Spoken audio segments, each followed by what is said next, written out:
खरं तर एवढ्या लवकर माझी बोलायची वेळ येईल असं वाटलंच नव्हतं मला. खरं तर आत्ता अगदी 4-5 मिनिटापासून माननीय आमदार मेघनाताई बोरीकरांबरोबर मी आता त्यांना स्वनाथ फाउंडेशन इथल्या इथे बसून सांगत होते, कारण वेळच तसा आम्हाला मिळाला नाही की ज्यात आम्ही बोलू शकू. पण त्यांना ते गिल्ट होता आणि तो त्यांनी व्यक्त केलाच की मला खूपच वाटतंय की तुम्ही एवढ्या मराठवाड्यात आलात आणि आपण भेटू शकलो नाही आणि हा विषय पण मी समजू शकलो नाही. कारण का तर मेघनाताईंकडे तो विषय आहे. गिल्ट वाटण्या ह्याचा अर्थच असा आहे, एखादी अपराधी भाव वाटतो ह्याचा अर्थच त्या व्यक्तीकडे या सगळ्या गोष्टी समजून घेण्याची क्षमता पण आहे आणि त्याला त्यांच्याकडून त्या न्याय किती देऊ शकतात आणि ह्याच्यातून एक सोल्युशन म्हणून काय त्या विचार करू शकतात, असंच एखाद्या राजकीय असलेलं नेतृत्व असलेलं आमदाराचा विचार असू शकतो. आणि तो मेघनाताईंच्या रूपात, कारण मेघनाताई नुसत्या त्या आमदार अशा नाही आहेत तर त्या महिला आमदार आहेत. आमच्या महिला मुळातच अशा आहेत की त्या धडाडीने कुठलाही विषय हा लावून धरणाऱ्या आणि त्याची कास पकडून आयुष्य चालवणाऱ्या अशाच आमच्या महिला खरं तर आमच्या देशातल्या आहेत असं मी नक्की म्हणेन. कारण इथे दोघांचाही विजय आहे, इथे दोघांचाही समानतेचे अधिकार आणि विचार हा आमचा समानतेचा विचार हा आमच्या देशात खूप आधीपासूनचाच आहे. त्यामुळे मेघनाताई तुम्ही आज आवर्जून एवढ्या सगळ्या कठीण एवढं शेड्यूल असतानाही त्यात वेळ काढून आलाय. त्यामुळे मेघनाताई मी तुमचं आज मनापासून स्वनाथ फाउंडेशन तर्फे स्वागत आणि तुमचं अभिनंदनही करते आणि तुम्हाला धन्यवाद देते. आपल्याला नजीकच्या काळातच लवकर भेटायचंय ताई, कारण मी मराठवाड्यात आल्याशिवाय थांबणार नाहीये. मराठवाड्याने मला इतकी आपुलकी, इतके प्रेम, माया सगळंच मला मिळालेलं इथे. त्यामुळे मी खूप खुश होऊन चालले आणि लवकरच तुमच्याकडे येणार आहे आणि हा सगळा विषय नीट विस्तृतपणे मी मांडणार आहे. त्यामुळे हा एक सब्जेक्ट झाला. आता माननीय प्रिन्सिपल अंजली बाबरजी इतक्या कमी वेळात त्यांनी हा विषय इतका चांगला समजला, कारण मुळात त्या प्रिन्सिपल म्हणून काम करतायत मुलांसाठी आणि प्रत्येक मुलाला त्याचं व्यक्तिमत्व घडावं असं एक मोठं काम मातृ हृदयाने त्या करतायत. त्यामुळे अंजलीजी तुमचंही खूप खूप मनापासून मी आज स्वनाथ फाउंडेशनच्या आजच्या छोट्याशा कार्यक्रमात तुमचं मनापासून स्वागत आणि तुमचं अभिनंदन करते. असं मातृ हृदय जर सगळीकडे मिळालं तर ते सगळ्यांमध्येच असतं खरं तर, पण ते येत नाही समोर. जर त्याला असा स्कोप मिळाला आणि असं मातृ हृदय सगळीकडे दिसायला लागलं तर आपल्या इथल्या अनाथ मुलांची संख्या राहणारच नाही कधी. ते सगळे सक्षम स्वनाथ बनतील याची गॅरंटी तुम्हाला मी आज देते इथून. त्याच्याच बरोबरीने आता इथे जे आलेले आहेत ते CWC चे चेअरपर्सन, ज्यांची आत्ताच आमची थोड्या वेळापूर्वी भेट झाली, माननीय रवींद्रजी, जे बाल कल्याण समितीचे अध्यक्ष आपल्या परभणी जिल्ह्याचे आहेत आणि त्यांची सगळी टीमच इथे आज उपस्थित आहे. आणि आम्ही आता थोड्या वेळापूर्वीच त्या सगळ्यांना भेटून आलो. पण आवर्जून त्यांना खूप काम असतं खरं तर, पण वेळ काढून त्यांनी हा सगळ्या विषयाला त्यांनी दिलेलं प्रोत्साहन, त्यांचं दिलेलं त्यांनी प्राधान्य, हा सगळ्याचा विचार करूनच ते आज इथे उपस्थित राहिले आणि मगाशी त्यांनी त्यांचा वेळ दिलाय. खरं पालकांचं काम हे इतकं सोपं नाहीये, ते खूप कठीण आणि बऱ्याच गोष्टींचा विचार या मुलांच्या रिहॅबिलिटेशनच्या संबंधात करावा लागतो. आणि गेले सातत्याने अनेक वर्ष हे सगळे यांचं कॉन्ट्रीब्युशन करतायत. त्यात आमचे केकांत सर पण इथे या सगळ्या विषयात काम करतायत. आणि आता सगळ्यात महत्वाचं म्हणजे ज्याच्यामुळे मी इथे उपस्थित आहे ना, असे आमचे राजेश भाऊजी आणि संध्या वहिनी. या आमच्या राजेश भाऊजी नुसतं म्हटलं तरी तुम्हाला समजणार आहे, राजा म्हणून पण त्यांना म्हटलं जातं, अजून अनेक वेगळी नावं असतील त्यांची, पण सगळ्यांना घेऊन चालणारे आणि गेले 27 काय त्याच्याही आधीपासून मला असं वाटतं, पण मी बघितलेली 27 वर्ष माननीय श्रीकांतजी भारतीयांबरोबर राजेश भाऊजींची मला आठवतात. आणि प्रत्येक वेळेला राजेश भाऊजींकडे श्रीकांतजी गेले की संध्या वहिनी आणि माझा फोनवर बोलणं नक्की ठरलेलं आणि ते मला सगळे दिवस आठवतात. भेटलेलं प्रत्यक्षात आम्ही खूप कमी वेळा भेटलो, 4-5 वेळा भेटलो असू एवढ्या सगळ्या पिरियडमध्ये, पण आम्ही फोन ऑफ फ्रेंड खूप जास्त वहिनी आणि मी झालो. आणि भाऊजी तर काय माझे हक्काचे धीरच आहेत, माझे श्रीकांतजींचे लहान भाऊच ते आहेत. त्यामुळे त्यांच्याकडे हक्काने बोलायचं म्हणून मी आज खरं तर राजेशजींना हा सगळा विषय सांगितला की हे मी अभियान देशभर चालवतीये आणि मला इथे पण थोडंसं जर संधी मिळाली तर तुमच्या सगळ्या परभणीकरांच्या समोर मला थोडंसं हा विषय सांगायची संधी मिळते. तर राजेश भाऊजी माझ्या बहिणी सांगा, तुम्ही आम्हाला तुमचं माहितीच आहे तुम्ही काय काम करताय. तर थोडं अजून त्यांनी समजून घेतलं आणि लगेच चोकआउट करून त्यांनी ही पत्रिका तयार केली, जी पत्रिका खरं तर मी ज्या ज्या ठिकाणी आतापर्यंत गेले, नांदेड असेल, हिंगोली असेल, सगळ्यांनी राजेश भाऊजींची पत्रिकेची कॉपी करून तिथे कार्यक्रम माझ्यासाठी राबवले. त्यामुळे भाऊजींचा हा मोठा सामाजिक सहभाग आणि सामाजिक जाणीव आणि त्याचं असलेलं भान हे राजेश भाऊजी आणि संध्या वहिनींकडे असल्यामुळेच माझ्यासारखे इकडे येऊन सांगतात, हक्काने बोलतात आणि एखादा कार्यक्रम करावा अशी विनंती पण करतात. त्यामुळे राजेश भाऊजी आज तुमचं मी सगळ्यांसमोर मनापासून खूप जास्त स्वागत करते आणि तुमचं अभिनंदन आणि तुम्हाला धन्यवाद पण देते.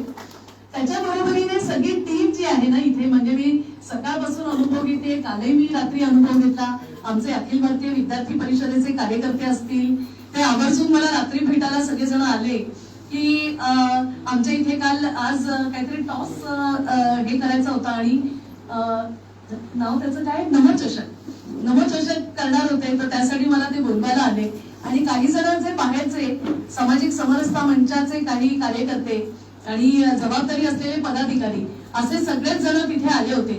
आणि आज सकाळी आमची जी भेट झाली ती सगळे पत्रकार, जवळपास मला वाटतं परभणी जिल्ह्यातले नामवंत पत्रकारांच्या समोर आज आमचा एक छोटा संभाषणाचा कार्यक्रम झाला, एक संवादाचा कार्यक्रम झाला असं म्हणता येईल, की जिथे ते सगळे पत्रकार होते आणि त्यांना हा सब्जेक्ट आणि विषय ऐकायचा होता. त्यामुळे ते आवर्जून सगळे तिथे उपस्थित राहिले आणि त्यांनी बराच विषय आणि बरेच प्रश्न त्यांचे होते ते कमीत कमी वेळात आम्ही समजून घेण्याचा सगळ्यांनीच प्रयत्न केला. मला खूप आनंद झाला. खरं तर आज मला असं वाटतं की आजचा माझा खरं तर आज इथून माझा परतीचा प्रवास सुरू होतोय. पण आलेली महिलांची संख्या, महिला मोर्चा असेल, बीजेपीचे काही फादर बॉडीवर असलेल्या पदाधिकारी असतील, बचत गटाच्या महिला असतील, आमच्या चाइल्ड लाईनचे कार्यकर्ते असतील, काही व्हॉलेंटरी ऑर्गनायझेशन म्हणजे एनजीओचे प्रतिनिधी असतील आणि आमचे बाल संरक्षण कक्ष असेल आणि त्याचे जे काही महत्वाचे अधिकारी, जसं PONIC मॅडम पण इथे होत्या, त्यांनी मगाशी त्यांचे विचार सांगितले. कमी वेळात पण लक्षात आलं की ह्यांना किती गोष्टी माहिती आहेत आणि विचार असा आहे की या सगळ्या मुलांना चांगलं त्यांचं पुनर्वसन मुलांचं झालं पाहिजे. हा सगळ्यांचाच घेतलेला ध्यास माझ्या लक्षात आला. आणि खरं तर मी तुम्हाला सांगू का, मी 2 वर्षापासून ठरवत होते मराठवाड्याचा दौरा करेन. मला खूप मनापासून वाटत होतं मेघनाताई की मराठवाड्यात मला जायचंय. हा विषय हा अजून असा मराठवाडा एरिया होता की जिथे माझं येणं होऊच शकलं नव्हतं. म्हणजे खुद्द असं प्रवासात श्रीकांत आणि मी येईन आणि मग अंबाजोगाईचं दर्शन घेईन आणि आमदार नागनाथ येईन असं सगळं ठरत होतं. पण ऐकायला काही ना काहीतरी कारणांमुळे राहून जायचं. पण आज आता मला म्हणजे दर्शनं तर खूप घेतली मी. काल त्रिधाराला पण होते की जिथे इतकं सुंदर वातावरण रात्रीच्या वेळेला वहिनी अनुभवलं, मी ताई अनुभवलं आणि खरंच इतकं छान वाटलं की तिथून हलायची इच्छा होत नव्हती. कारण तिथे गेल्यानंतर मला लक्षात आलं की ही संतांची भूमी आहे. इथे संत गोरा कुंभार, इथे आपले संत जनाबाई, इथे संत नामदेव, इथे रामदास स्वामी, किती नावं घेऊ मी. मला असं वाटतं ही माझ्याकडून नावं कमीच पडतील. नरसिंह मेहता पण इथलेच आहेत आणि संत नामदेव महाराज आणि आपले जे ज्ञानेश्वर महाराज आहे त्यांची जन्मभूमी इथली आहे आंबेगावची आणि पैठणचे ते आणि असे नंतर कर्मभूमी जरी बदलली असली तरी जन्मभूमी इथली आहे. त्यामुळे आमची माऊली ज्याने खरं तर अनाथांचा एक वेगळा विषय, अनाथांच्या संबंधातलं एक वेगळं त्यांचं लहानपणाचं बालपणाचं स्वरूप आपल्या सगळ्यांसमोर खरं तर त्यांच्या जीवन चरित्रावरून मांडलं. खरं तर अनाथ झाल्यानंतर मुलांचं काय स्थिती होते ही प्रत्यक्ष 4 भावंडांनी अनुभवली होती. आणि जेव्हा आपल्या समोरचे आपले आई वडील असलेले अचानकपणे शास्त्रात सांगितलं जातं देहांत प्रायश्चित्तच घेतल्याशिवाय पर्याय नाहीये आणि ते त्या गोष्टीचा स्वीकार करतात आणि आपल्या मुलांना सोडून देहांत प्रायश्चित्त घेतात आणि मुलांची झालेली जी अवहेलना होती, समाजातून झालेला जो काही यातना आणि त्रास होता, पण त्या यातनेला त्या त्रासाला कधीच त्यांनी त्या अर्थाने निगेटिव्ह मानलंच नाही. त्यांनी या विषयाला पॉझिटिव्हच मानलं. आणि आता या आपल्या सगळ्या समाजाचा विचार कसा करता येईल, याला एकसंध कसं करता येईल आणि मग त्याच्यासाठी जर मदतीची गोष्ट जर असेल आणि सगळ्यांना एकत्र आणणारं काय असेल तर ती गीताच असू शकते. आणि मग या भगवद्गीतेचं ज्ञानेश्वरीत रूपांतर केलं वयाच्या 16व्या वर्षी. आणि असा हा आमचा अनाथ असलेला खरं तर आपल्याला त्यांना अनाथ म्हणताना चांगलं वाटणारच नाही, कारण माऊली तशी कधीच आपल्या समोर आली नाही. आपले जनाबाई ही कधीच तशी आली नाही. जनाबाई खरं तर इतकीच याच धर्तीवरची मराठवाड्यातली, आणि ती पंढरपूरला गेली दामापंतांकडे, म्हणजे नामदेव महाराजांच्या घरी. त्यांच्या कुटुंबात तिला स्थान मिळालं आणि ती एक फॉस्टर चाइल्ड म्हणून त्यांच्याकडे वाढली. आणि सगळ्याच बाबतीत तिला इतके सुंदर संस्कार त्यांच्या घरी मिळाले की ती आमची एक फॉस्टर चाइल्डच मी म्हणीन त्यांना, की ती आमची जनाबाई ही फॉस्टर चाइल्ड आहे आणि ती मराठवाड्यातली आहे. कारण मराठवाडा हा सगळ्यांना एक्सेप्ट करणारा असा हा मराठवाडा आहे. मराठवाड्यात मी इतक्या खरं तर कथा ऐकल्या की इथे मी किती तुमच्याशी त्याबद्दल बोलू, पण या विषयातून मला सांगायचंय तुम्हाला की या सगळ्यातून की आपला समाज मुळात हा सगळ्यांना एक्सेप्ट करणारा समाज आहे. कालावधी कुठलाही असू दे, म्हणजे उदाहरणार्थ तुम्हाला सांगायचं झालं तर महर्षी वेदव्यास हे प्राचीन संस्कृतीचा आणि वेदांचा विचार केला, उपनिषदांचा कालावधीचा मी तुम्हाला जर सांगितलं तर वेदव्यास हेही अनाथ होते, पण त्यांची कॅपॅसिटी केवढी मोठी होती ते समजू शकले महाभारताला, आणि त्यांनी महाभारत रचलं आहे. गणपतीच्या साक्षीने त्यांनी महाभारत रचलं, आणि हे असे असलेले महान ऋषी मुनी हे आपल्या प्राचीन संस्कृतीचे प्रतीक आहेत. महर्षी वैशंपायन असतील, महर्षी पिपलादांबद्दल तर सांगितलं जातं ते अनाथ होते, पण स्वतःला कधी ते अनाथ म्हणत नव्हते, ते स्वनाथ म्हणायचं. आणि हा तर विषय मला माहिती नव्हता, पण जेव्हा आता मी वेगवेगळ्या ठिकाणी जाऊन मेघनाताई जाऊन सांगत असते तेव्हा मला एक अभ्यास करणारे संत महात्मा आणि सगळ्या ऋषी मुनींचा अभ्यास करणारे असे एक व्यक्ती भेटले, आणि त्यांनी सांगितलं तुम्हाला माहितीये का तुम्ही जे नाव स्वनाथ ठेवलंय ते पिपलाद ऋषींनी स्वतःचं नाव स्वनाथ ठेवलं होतं. तर मला इतका आनंद झाला की ह्याचे जेव्हा रेफरन्स आपल्या मागच्या आपल्या प्राचीन इतिहासात मिळतात, आणि आता तर तुम्हाला माहितीये सगळीकडे प्राचीन उत्खनन सुरू आहे मोठ्या प्रमाणात, आर्किओलॉजी आणि सगळं पुरातत्व विभाग त्याच्यात मागे चाललेला आहे आणि सगळे आपल्याला अवशेष मिळायला लागले. मला म्हणायचं हेच की आपला देश हा प्राचीन संस्कृती परंपरा असलेला आणि सगळ्या अनाथांचा स्वीकारार्ह करणारा असा आपला समाज होता. सगळ्या गोष्टींचा एक्सेप्टन्स आपल्या समाजात होता. कोणी इथे वंचित नव्हतं, कोणी इथे जातीभेदाचा विषय हा आपल्या देशात नव्हताच. हे कधी पेव फुटलं आणि कधी आपण वेगवेगळ्या जातींच्या आधारावर लोकांचं जजमेंट करायला लागलो हे आपल्याला समजलं नाही.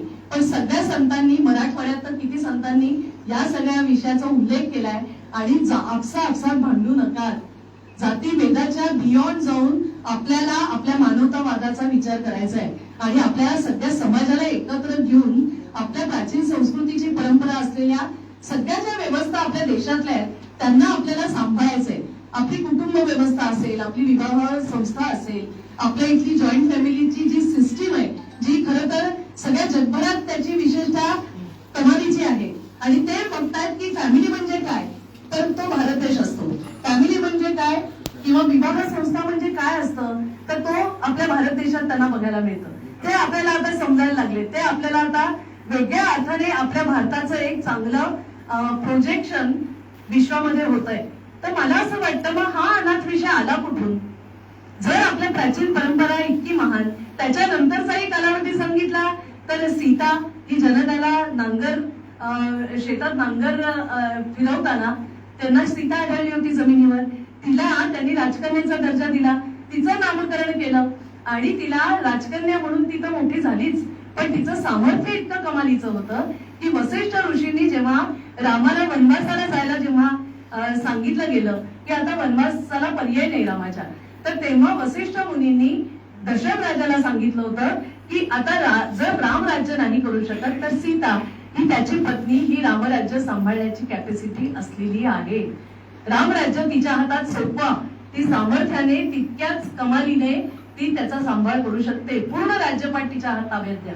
म्हणजे इतकं सामर्थ्य असलेली सीता ही आमची अनाथच. जबरदस्त सामर्थ्य असलेला कर्ण हा जेव्हा अधिरथला सापडलाय, जेव्हा तो नावी म्हणून नावेत असताना पाण्यात त्याला कर्ण दिसला आणि त्याने पाण्यातल्या कर्णाला घेऊन अधिरथ आणि त्याची बायको दोघांनी त्याचा सांभाळ केला. आणि कर्णाची किती कमालीचं शौर्यवीर, त्याचे किती आपल्याला दाखले आहेत खरं तर महाभारतात आहेत.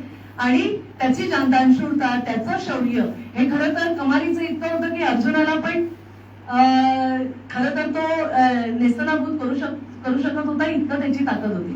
तर असा हा करणं, मला म्हणायचं की हे सामर्थ्य आपल्या सगळ्या अनाथांमध्ये आहे. कारण मुळात दुर्दम्य इच्छाशक्ती, एक दिशा घेऊन आपल्या स्वतःच्या विचारांनी, स्वतःच्या हिमतीने, स्वतःच्या संघर्षातून एक थॉट प्रोसेस घेऊन मार्गक्रमण करणारे आणि साऱ्या जगाला दिशा देणारेच आपले सगळे अनाथ आतापर्यंत होते. आणि त्याच्यातलं भगवान श्रीकृष्णाचं उदाहरण तर काय सांगायचं. तो तर आमचा पहिला फॉस्टर चाइल्ड आहे.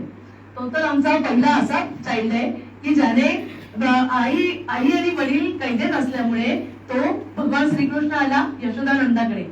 पण वसुदेवने हा विचार केला, म्हणजे आता इथे माझ्या समोर सगळे बाल संरक्षण कक्ष आणि CWC चे मेंबर आणि अनेक इथे काही तज्ञ लोक आहेत जे सामाजिक कार्यकर्ते म्हणून काम करतात.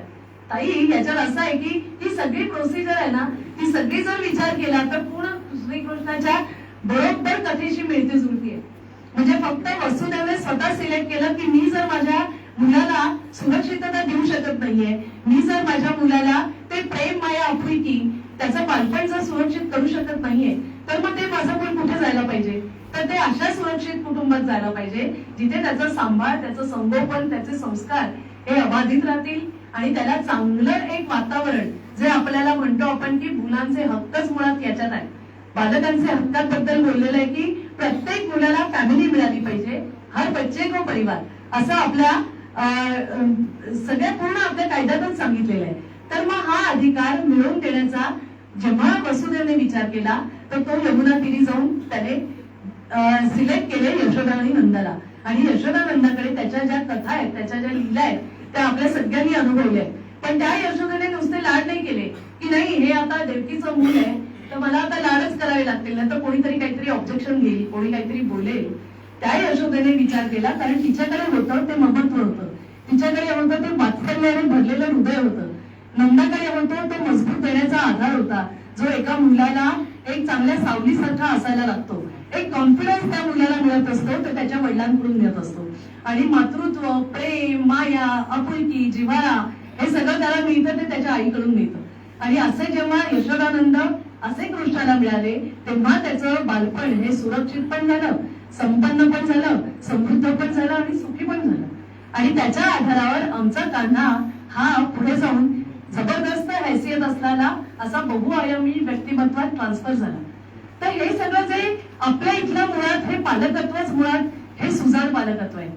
जेव्हा मला काही ठिकाणी प्रश्न विचारले जातात ताई, तेव्हा मी हेच उत्तर देते की टेम्पररी पॅरेंटिंग, परमनंट पॅरेंटिंग असा शब्द हा भारत देशात नाहीच आहे. आमचा देश हा इतका कमालीचा आहे की जिथे उदार पालकत्व आहे, जिथे सक्षम पालकत्व आमच्या देशाचं आहे. मी अपवादाच्या गोष्टी बोलत नाहीये इथे मी कॉमन चालणाऱ्या गोष्टींबद्दल तुमच्या सगळ्यांशी बोलतेय. अपवाद तर सगळ्याच गोष्टींमध्ये असतात, पण आमच्या इथलं पालकत्व हे परिपक्व पालकत्व आहे. इथे मॅच्युरिटीने पालकत्व हँडल केलं जातं. इथे जेव्हा एखादं मूल बाहेरचंही जेव्हा येतं ना, तेव्हा त्या घरात जेव्हा ते रेग्युलर जायला लागतं ना, तर त्याला लढा लागतो त्या घराचा, त्याला लढा लागतो त्या कुटुंबाचा, त्याला जावंसं वाटतं एखाद्या कुटुंबात आणि रोज बघावंसं वाटतं. कारण असं एन्व्हायरमेंट आमच्या देशातल्या कुटुंबांमध्ये आम्हाला बघायला मिळतं. कारण तिथले आई बाबा असतात, ते खूप छान पद्धतीने त्याचं काळजी घेतात, त्याचं संरक्षण करण्याचा विचार करतात.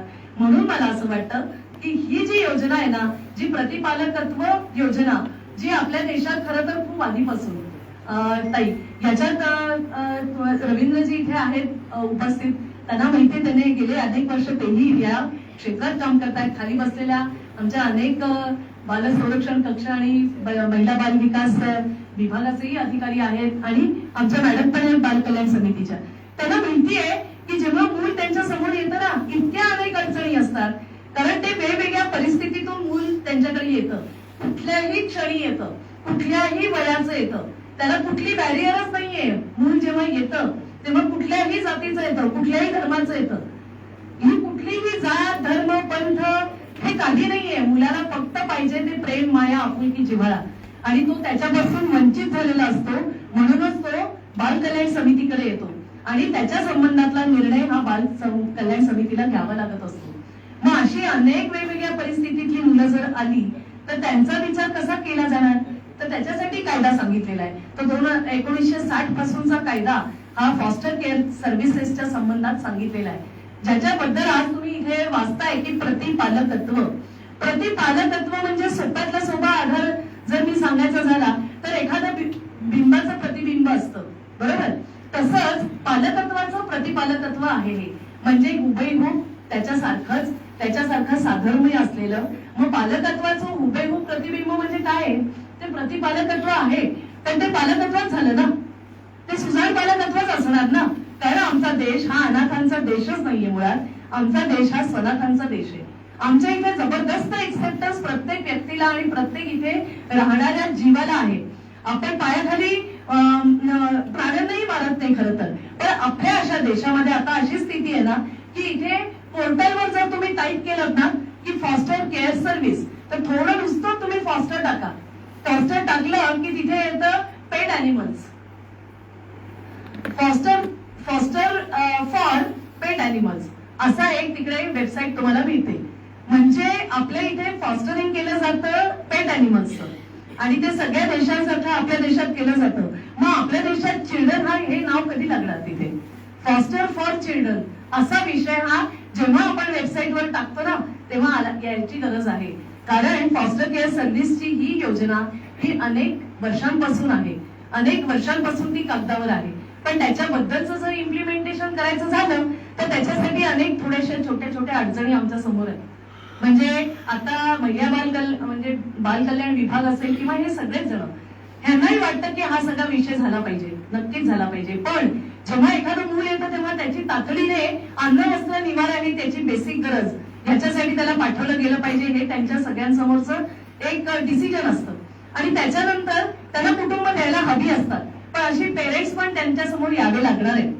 असे पेरेंट्स त्यांना लागणार आहेत की जे फक्त मातृत्वाचा विचार करतायत, जे फक्त आणि फक्त त्याला मजबूत आधार देण्याचा विचार करतायत, आणि जे निस्वार्थ बुद्धीने या पॅरेंटिंगचा विचार करतायत, असे आपल्याला पेरेंट्स लागतील. म्हणजे कोण लागेल? तर म्हणजे आपल्याला यशोदानंद लागतील.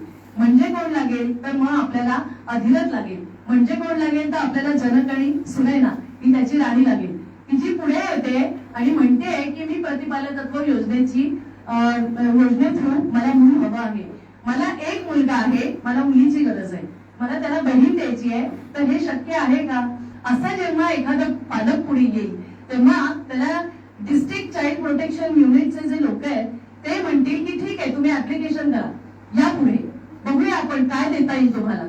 आणि मग 6 ते 18 वयोगटातली मुलं जी कायद्याच्या अत्तरीत राहून ती मुलं जर फॉस्टरिंगला जाणारी असतील तर त्याचा विचार केला जाईल. आणि मग त्यांच्या घरात जाऊन, त्यांच्या कुटुंबात जाऊन ते लोक ओके आहेत का, ते पालक ठीक आहेत का, त्यांना त्यांच्यावर कुठला क्रिमिनल प्रॉब्लेम तर नाहीये ना, ते आर्थिक दृष्ट्या, सामाजिक दृष्ट्या, मानसिक दृष्ट्या फिट आहेत ना, काही प्रॉब्लेम तर नाहीये त्यांना. जर कारण प्रॉब्लेम असला तर ते सांभाळ करूच शकणार नाही. पण असे जर पालक त्यांच्या समोर आले तर ते नक्कीच भारतीय असले पाहिजे, ते भारतीय नागरिकता असावेच लागतील, त्यांच्याकडे थोड्याफार सोयी सुविधा असाव्या लागतील, पण त्या थोड्या फारच लागतील. कारण त्यांच्याकडे जर मातृहृदय असेल ना तर आपल्या आता छोट्या छोट्या स्लम मध्ये राहणारी मुलं पण छान राहतात ना आपल्या आई वडिलांबरोबर. त्यांना कुठला प्रॉब्लेम असतो?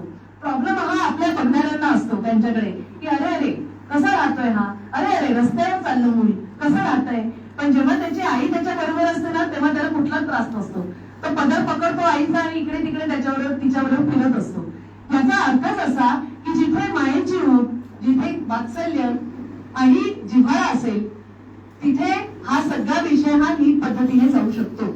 मेघाताई खूप खूप थँक्स, तुम्ही आलात आणि वेळ दिलाय. थँक्यू. आपण नक्की भेटू.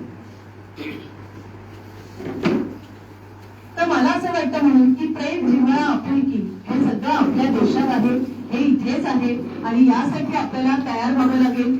यासाठी प्रतिपालकत्व योजनेची अंमलबजावणी जर नीट व्हायची असेल तर आपल्या सगळ्यांना एकत्र येऊन या सगळ्या विषयाचा विचार करावा लागेल.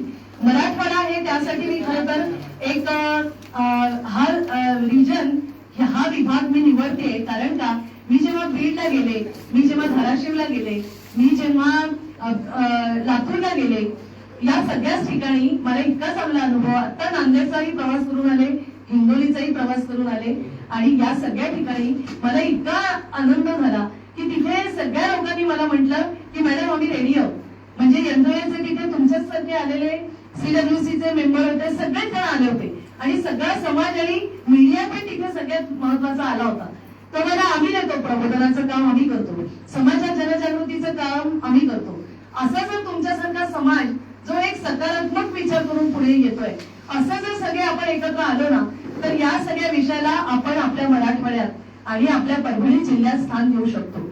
आणि सगळ्यात आनंदाची गोष्ट मला आता इथे तुम्हाला सांगायची आहे की यामध्ये तुमच्या इथल्या बालकल्याण, महिला बालकल्याण विकास विभाग असेल किंवा आपल्या चाइल्ड वेलफेअर कमिटी असेल, बाल संरक्षण कक्ष असेल, त्यांनी आमचं काम सोपं केलेलं आहे. आम्ही जेव्हा त्यांना अपील दिलं तेव्हा त्यांनी लगेचच मुलांची यादी आणि वयानुसार, लिंगानुसार मुलांचं यादी आमच्या हातात दिलेली आहे. त्यांनी सांगितले याची सुरुवात 1, 2, 3 आमच्याकडे मुलं आहेत की ज्यांचा विचार आपल्याला लगेच प्रतिपालकत्वासाठी करता येऊ शकतो. मला असं वाटतं ही खूप मोठी सर तुम्ही जबाबदारी पेलली आहे आणि आम्हाला त्याचं उत्तर पण खूप चांगलं ऍक्शन घेऊन दिलेलं आहे. तर याचा हा जर अशा प्रकारचा आम्हाला जर यंत्रणेकडून रिस्पॉन्स मिळतोय तर याचा अर्थच असा की तुम्ही सगळेजण या सगळ्या विषयाला प्रोत्साहन आणि प्राधान्य देणारे असे सगळेजण आहात. मग राजकीय फॅमिलीतले का असेना, आम्ही म्हणतो की आमच्या या विषयासाठी कोणीही पुढे येऊ दे, कारण राजकीय विचारसरणीतूनच एखादं काय म्हणता येईल त्याला की आपल्या राज्याची पॉलिसी पण त्याच्याच आधारावर घडते, प्राधान्यक्रमही त्याच्याच आधारावर ठरतो. आम्हाला काहीही राजकीय नेत्यांशी किंवा त्यांच्या पार्टीशी घेणं देणं नाहीये.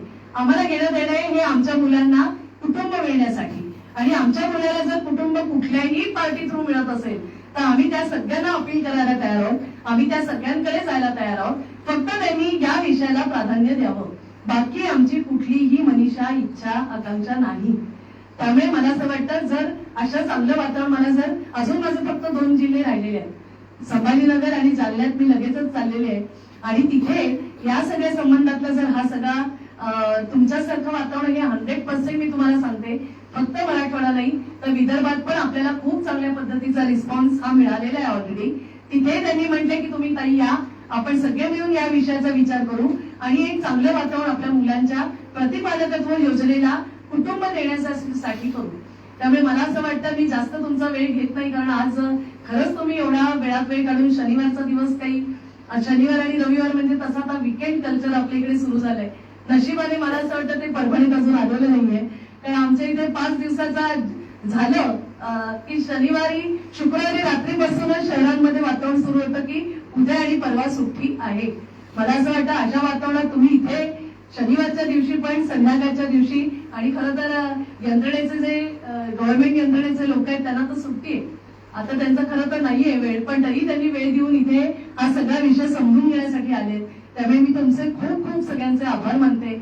आणि सगळ्यात जास्त की तुमच्या इथले जे प्रतिष्ठित, जे वेगवेगळ्या क्षेत्रात काम करणारे तुम्ही सगळेजण आहात, तुम्ही सगळे इथे विचारपूर्वक या सगळ्या विषयाला एक संवेदनशील मनाने हँडल करण्यासाठी म्हणून तुम्ही उपस्थित झालाय, त्यासाठी मी तुमचं सगळ्यांचे आभार मानते. राजेश भाऊजी, आता इथं सुरुवात आहे मला असं वाटतं, आणि आपल्याला ही सुरुवात मराठवाड्यातून जर करता आली तर मला खूप आनंद होईल. कारण मी खूप इथे एक नाव ऐकलं होतं मी की ज्याला म्हटलं गेलं होतं की काय यशवाडी, आणि त्याच्या आधी काय होती ती, नाही त्याला कोल्हा म्हणून तिथे गेलो होतो, ओसवाडी. मला हा शब्दच कमाल वाटली की ओसवाडीचं यशवाडीत रूपांतर झालेलं आहे. त्यामुळे ओसवाडी खोडलं गेलं आणि यशवाडी केलं गेलं. मराठवाडा हा ओसवाडी नसून यशवाडी आहे, कारण मी दुष्काळग्रस्त भाग असा एक काहीतरी विचार करून इथे येत होते, म्हणजे विचार करत होते की तिथलं वातावरण कसं असेल, तिथले लोक काय विचार करत असतील, काय कल्चर असेल. कल्चर तर मला माहितीये महाराष्ट्र कमालीचा आहे आपला, समृद्ध पण महाराष्ट्र सगळीकडेच तेवढाच आहे हे नक्की. पण माझं एक मनात एक परसेप्शन आपलं असतं एखाद्या ठिकाणचं जायचं असलं तर हे माझं पूर्णपणे बाजूला झालंय. मी त्यांना म्हटलं की हा शब्द चुकीचाच होता मुळात, ते यशवाडी केले ते सगळ्यात बरोबर आहे आणि ते मराठवाड्याला लागू पडतं, कारण मुळात संतांच्या भूमीतच या सगळ्या गोष्टींचा एक आपण ह्याची सुरुवात करू शकतो आणि मुहूर्तमेळ करू शकतो. आणि त्याची सुरुवात आपण प्रतिपालकत्व योजनेचा आधार घेऊन मुलांना कुटुंब देण्यासाठी आपण सगळ्यांनी मिळून एकटून करू आणि या प्रतिपालकत्व योजनेला आपल्या समाजात एक चांगलं स्थान देऊ असं मला वाटतं. आणि आज तुम्ही खरंच, मी खूप खूप तुमच्या सगळ्यांची आभारी आहे. तुम्ही वेळात वेळ काढून हे केलंय आणि मला पण ऐकलंय शांतपणे. Thank you very much.